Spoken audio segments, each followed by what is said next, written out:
Enjoyed it. This is going to be fun though, because we're going to do a quick breakdown of the lyrics.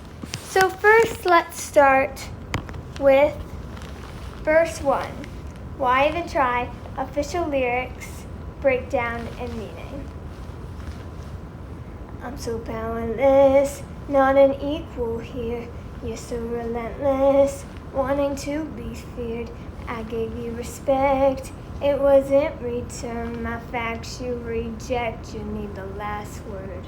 Okay, I love your hot pink couch. Thank you, I feel like it was perfect for the occasion. You know I always love hot pink. Okay, so basically, this was about the person who I wrote the song about. Number one, a lot of it was he wanted power over me. It was a very power-hungry, egotistical person, because there are a lot of people who they don't really want to be your friend, and they don't really care about you. Unfortunately, they just want power. And this was the situation that I was in, where I was really trying to give him respect, and it was very much a one-sided relationship where I was giving this person everything. I was giving them my all, and they were giving me nothing and just putting me down, but putting me down because they were enjoying it. And I got to the point where I was like, this person's so immature, and they aren't even listening to me. So that's what verse 1 represents, and verse 1 means to represent just kind of a painting the picture of the scenario of who this person was, what they were doing. And now the pre-chorus. Sick of it, had enough, I'll fight back. When you grow up, but you'll never grow up. Okay, so this is basically, I feel like verse 1 is a little submissive, where it kind of, I have that sadness, but then the pre-chorus is kind of where I start to get my strength back, and I start to get the confidence of being like, this isn't right.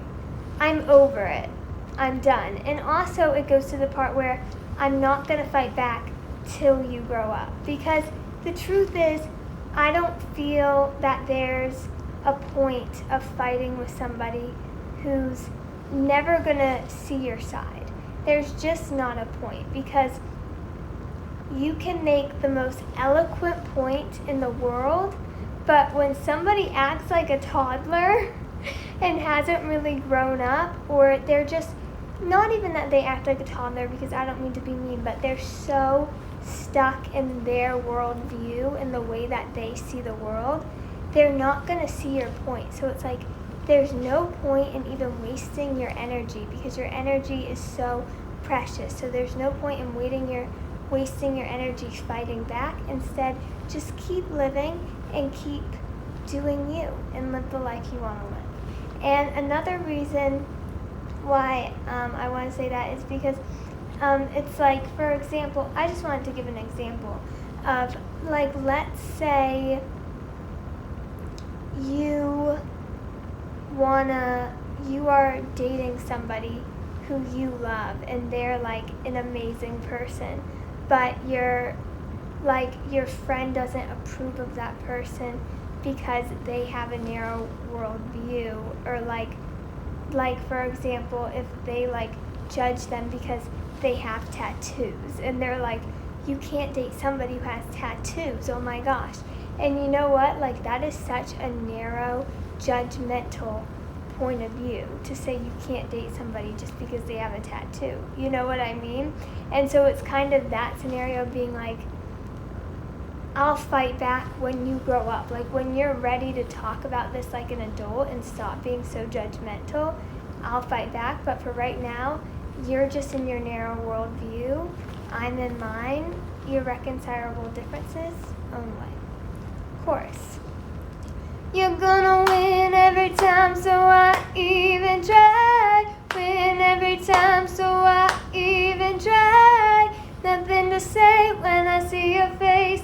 You're gonna win every time, so I even try.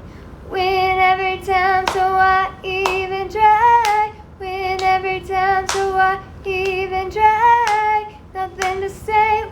see your face. You're gonna win every time, so why even try? Okay, so here's the thing. I've heard how it's like in that person's mind, they're always gonna be right. Like, when I say you're gonna win, it doesn't even mean that necessarily they're the winner, because they're not. But, it's more just in their mind, they're gonna be right. Their point of view is gonna be right. So there's no point in trying to change their mind. Instead, just live your life the way you want to, because it's like, I don't even have anything to say. Like, whatever. I'm just gonna keep living my life. I'm gonna keep living my truth. I'm gonna keep being happy, and I'm not gonna let your opinion get to me or affect me or make me feel any different about myself. And I'm not gonna give you the power to make me feel bad about myself. And at that point, you become bulletproof. And I really feel like the situation that I went through when I wrote this song, it was difficult, but it made me such a stronger person, and it made me so bulletproof. And now, honestly, nothing anybody says to me gets me. Like, you know what? Come for me. Say anything to me. Try to offend me. Try to affect my self-confidence. It's not gonna work. Sorry, not sorry. Anyways, sorry. Little sassy moment. I'm an astronaut. I have to be sassy. Okay. Anyways, it's the power of God. God has given me so much self-confidence and just so much, like, I feel so happy. Anyways, verse 2. It's not a boss move when you call and preach, ready to disprove. You hang up, that's weak. Don't mean to argue, 'cause I know I'm right. You're a jerk who's rude. I hope you see the light. Okay, so that's my favorite verse in the whole entire song, literally ever. And it's very specific to what happened, because basically this person who I wrote the song about, they called me up and lectured me, like in the most condescending, annoying way for like a half hour, and were like, you're not very talented, you're not pretty, you just stink as a human being. I really don't like in a very mean, derogatory way, and also very talking down to me in like a childish way. And then I was like kind of about to defend myself, and then they were like, I'm going on vacation, bye. And then I was like,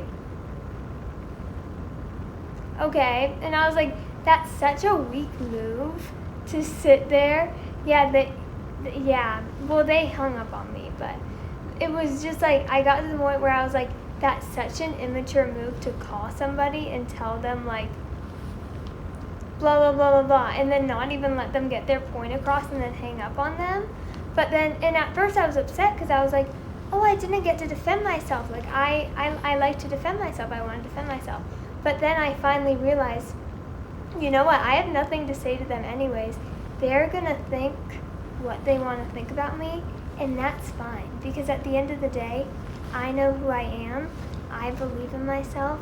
I believe in God. I believe God gives me confidence. I believe we're all equal. I believe that He is no better than me, and I'm no better than Him, and that we're all equal. And I'm not going to let Him hurt me or take away my confidence, because that's too precious. And then I'm going to be living my life sad, and I don't have time to sit here and worry about other people's opinions of me. Like, I have real problems to worry about besides what some random person thinks about me. You know what I mean? So I was like, you know what?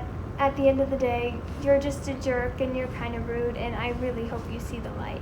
And I kind of ended up coming with that that empathy a little bit of being like, he must be really broken inside if he has to just be a jerk and then, do that. Like, he must be really hurting and really insecure, which I think he is. So I'm just like, I hope one day he sees the light. Pray for him. Honestly, pray for your enemies. And that's what I've been doing lately, because even sometimes when I notice myself getting bitter towards people or feeling anger towards people or hostility for things that a lot of people have done to me, because there are a lot of people who I think have done things to me that I don't think have been okay in my life, but I really try to turn the other cheek and pray for them. And I know that sounds so cheesy, but it's really true, because then it's like it'll help them become a better person if I pray for them. And also it takes the burden off my heart, and it takes the hostility, because when you live in hatred for somebody or hostility towards somebody else, you're never going to be happy, and then they win, and it's just not cool, you know. So those are the lyrics of Why Even Try, and I hope you enjoy it. Thank you so much for having a great release day with me, but there's so much more coming, so make sure to stay tuned. I have so much fun stuff coming. This is a whole fun space-themed song, so like tomorrow's going to be Space Saturday. Oh, you're from Spain, that's amazing, I love it. So tomorrow's going to be Space Saturday. I'm going to be doing all types of space-themed stuff. I'm going to be doing so much fun stuff with this song, so you don't want to miss it. And this song just means the world to me lyrically, and it has a message that's so important to me. And I just really hope it inspires you to live your truth, not care what anybody else thinks, be you, and just fully be yourself. And just please don't care what anybody else thinks. Please block everybody out. I do that every day, and honestly, you get used to it and you become so much stronger and so much more fulfilled, and it'll make you so happy. So I really encourage you to do that, and I love you so much. Oh, lots of love from India. That's amazing. I love India. Thank you so much for joining. Please listen to Why Even Try, and please let me know what you think about the song. I would love to hear what you think. Love you so much. Bye. Have a great day. Love you. Have an awesome, amazing day, and keep being fearless and just awesome. I believe in you. You know, I do. I really do. Love you. Bye.